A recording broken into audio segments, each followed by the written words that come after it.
আসসালামু আলাইকুম। আজকের বাংলা আলাপে স্বাগত। আমাদের আজকের আলাপের বিষয় বিনোদিনী গল্প গ্রন্থের আরো একটি গল্প, এইবার লোকে ঠিক বলে। এই গল্পের মধ্যে যে চরিত্রটি প্রধান তা হচ্ছে শিবপ্রিয়। শিবপ্রিয় চরিত্রটি সুখী ছিল। স্ত্রী, মা এবং 3টি গাভী সহ তার সুখের সংসার ছিল। তার মা পোয়াতির কাঁথা সেলাই করে দিতেন, তার বাসার উঠোন লেপে দিতেন ঘুঁটে দিয়ে। আর স্ত্রী ইনি ধান ভেঙে দিতেন। আর শিবপ্রিয়র স্ত্রী গৃহস্থের ধান ভেঙে দিত। আর 3জনে মিলে তারা 3টি গাভীর পরিচর্যা করত। গাভীর দুধ দুইয়ে শিবপ্রিয় বাজারে বিক্রি করত। এভাবে তারা ছোট ছোট কাজ করার মাধ্যমে তারা তীরকে টান করে চলছিল। তাদের পরিবার ভালোই চলছিল, সংসারে সুখ শান্তি ছিল। এমন সময় একদিন এক সন্ন্যাসী এসে উপস্থিত হলো। সন্ন্যাসী অনেক শিষ্য সহ আসলো, এসে এক লিচু গাছের নিচে আস্তানা গাড়লো। শিবপ্রিয় এবং অন্যান্যরাও সেখানে গিয়ে ভিড় করলো, জড়ো হলো। সন্ন্যাসী তাদের সামনে তার কেরামতি দেখালো। সন্ন্যাসী একটি নতুন ঘটনা বা নতুন একটা ঘটির মধ্যে সুলেমানি নিমক এবং পাড়া, এই দুটো জাল দিয়ে সোনা উৎপন্ন করলো, সোনা তৈরি করলো। তা দেখে গ্রামের সবাই তো চমকে গেল।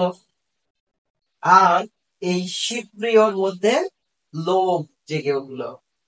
তারও ইচ্ছা হলো যে এই সন্ন্যাসীর কাছ থেকে সে এই বিদ্যাটা শিখে নেবে।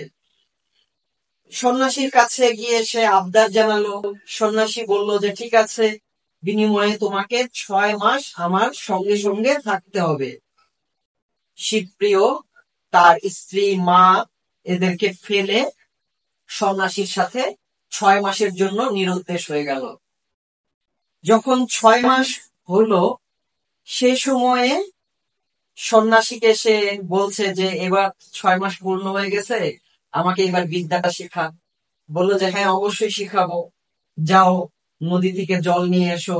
সে জল নিয়ে আসলো। সন্ন্যাসী একটা শরবত বানিয়ে এই শিবপ্রিয়কে খাওয়ালো। শিবপ্রিয় খাওয়ার পরে বেহুশ হয়ে গেল।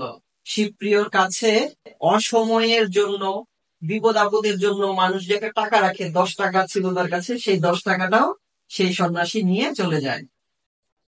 এই যে 6 মাস সে নিরুদ্দেশ ছিল, এই সময়ে তার সুন্দরী যুবতী স্ত্রীর নামে সমাজের মানুষ কলঙ্ক রটায়।